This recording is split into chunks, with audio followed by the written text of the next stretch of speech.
Morning. I'm going to read you a story. Kintsugi was fairly widespread in Japan around the late 16th and 17th centuries. The origins of this aesthetic go back hundreds of years to the Muromachi period, which was from approximately 1336 to 1573.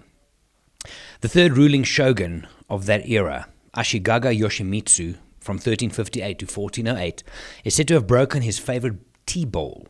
This bowl was unique and could not be replaced. Now, obviously there's a point to all of this, right?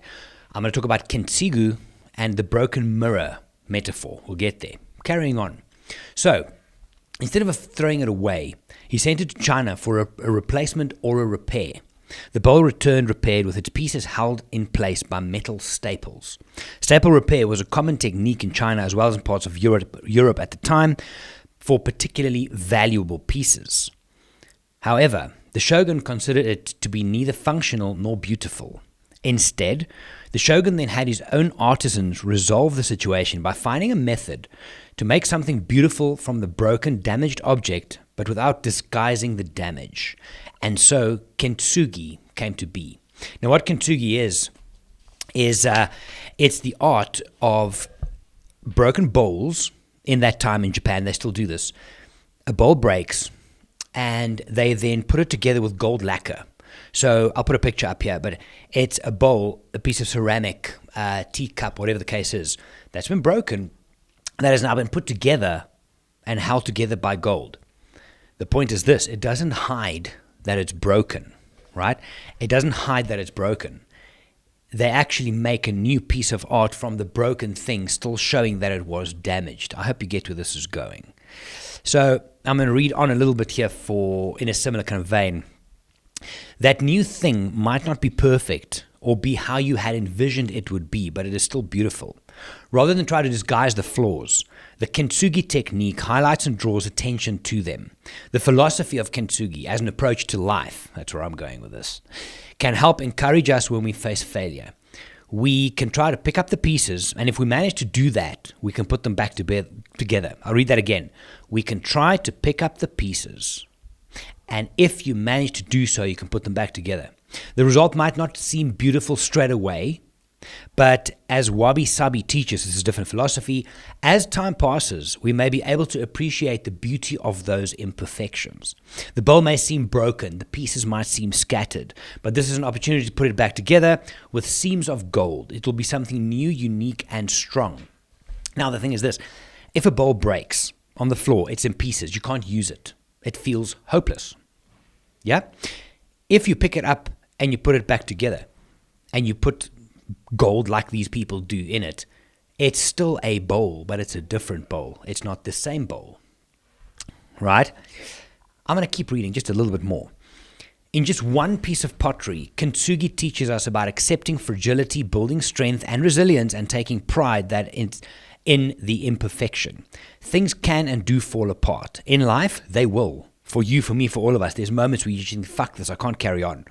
Of course, we know that uninvited challenges and mistakes are how we grow, learn, and change.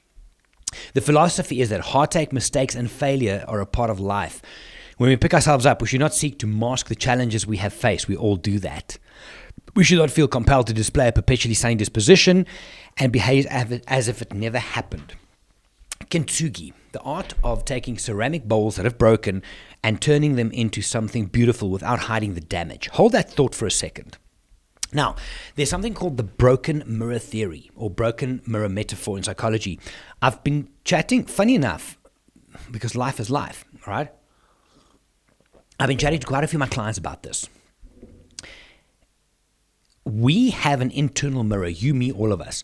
And in that mirror, you see yourself as you think you are. Now, if you're in a relationship, that involves the way you see yourself in your internal mirror. If you have family members, mother, parents, grandparents that are still with you, that mirror is defined by your external reality. If you define yourself by your work, anything, right? Your pet, all of those things become a part of the reflection you see when you look in the mirror. Now, trauma happens. Something happens to you, or in some instances, you do something that you shouldn't. And it brings about some big event where your life changes. What happens then is your mirror breaks, right? You break. Let's say you get divorced, or some other traumatic experience happens, the vision you had of yourself in your mirror, the image you had in your mirror, breaks because the mirror falls to the floor and the pieces are shattered all over the place. Now, in broad strokes, we can define those into the physical image of yourself, the social image of yourself, and the mental image of yourself, right? That's a bit more theory. But come back. When you now try and put your life back together, when you try and get your shit together, after a divorce, getting fired from your job, big life decisions, you make a mistake. We all have them. We all have them. Big time.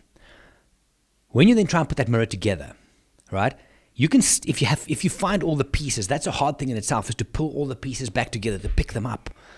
You put the mirror back together, you can stick it together. When you then look at the reflection, right? When you look at the reflection, there's going to be cracks. There's going to be distortions.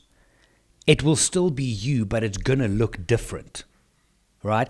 Now, where depression comes in and when we feel we can't go on is if you are so attached and you are incapable of changing your mind that your reflection has changed. If you still see yourself as the reflection of a previous version in a mirror that is now broken and you look at the new reflection, that's when stress, depression, anxiety, because you can't live up, all those things is based on your internal mirror now looks different. For example, you're in a happy relationship. You go through a breakup, right? You go through a breakup. And when you then start picking the pieces up, when the initial shock and trauma of it kind of slowly starts wearing off, you're gathering these pieces during that process. You put the mirror back together, you look in there, you see yourself, but it's not the same person that was in that relationship. Things have changed. Yeah? So if you cannot then start making, and this is where coaching, counseling, therapy comes in. If you cannot start making peace with the new reflection, right, with the new reflection, that's where the cognitive dissonance, that's where that break from reality comes in. You still see yourself in a loving relationship, which is now gone. The new reflection shows you that the old one is what you are living to. Get it? So all too often, it's very difficult to live to this new reflection because you don't recognize it yet. And what do? We try and hide it from the outside world. You don't want to see people, you don't want people to know that you struggle with past trauma. You don't want the people to know that you struggle with negativity. You don't want the outside world to know that you have depression or anxiety or failed relationships or failed project, whatever, right? But that's the reality you're looking at in the mirror. So you start living inside, but you're not showing it outside. And that's where Kintsugi comes in. A broken bowl put together with gold is still a bowl, but I can see it was broken, but now it's beautiful again. Make of that what you will. It's a big thing. I've spoken to so many people the last while. More than it wasn't planned. It just happened because life happens and people opening up when they get comfortable and you see all these things that they're going through and then they're looking at a reflection in a mirror that has been put together which shows distortions and mistakes that have been put together, but in their mind they still want to see the reflection of what it was. Reconcile that for yourself, watch your life change. Watch your life change. Anyway, I thought I'd share that. I'm reading through a very interesting psych paper here, and this week I'm going to try and get my newsletter on this. It's the Not Theory of the Mind, which goes through, there's a couple of sections to this. The optimistic window, how do you see life? The broken mirror metaphor is part of that. Some call it the broken mirror syndrome. The ideation process, which ideas do you come up with and which do you execute against? Overthinking, and there's 3 levels of overthinking, right, in this. Chains of emotions and thoughts. The subconscious mind knots. A mind knot's an interesting thing. It's a sticking point. It's like an anxiety habit loop, which just sticks you in the same bad way of thinking. The paradox of liberating pain. Pink glasses versus reality. Self-pity. Self-pity is a psychological state of mind that can be defined as an excessive self-absorbed unhappiness over one's troubles. Self-pity is a frequent response to stressful events. Look at that. All of these things fit together. And then mental constructions and delusions, animosity and mind knots. So I'm going to look at breaking a lot of that down in my newsletter this week, coming out on Friday, hopefully.